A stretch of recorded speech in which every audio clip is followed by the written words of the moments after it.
ساعة ما دكتور سترينج فتح العالم على بعض والدنيا باظت خالص. ومؤلف مانجا اتاك اون تايتن لقيته في مصر. ذاك فنان ما بيفهمش ياباني يا غيتشي. ده اليابان كلها جت مصر، ولبست لبسهم واكلت اكلهم وكتبت اسمي بالياباني وعملت تاتوه مؤقت، والدنيا صحت على بعض خالص، وشفت الرجل عناب والرجل الصعيدي.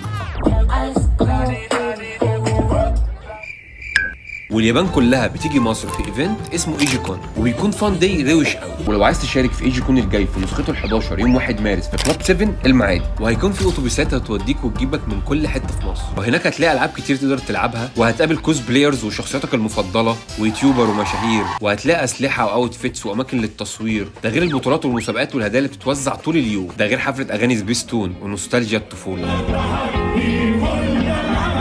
ادخل دلوقتي واحجز تيكت، هيكون يوم جامد، هستناكم.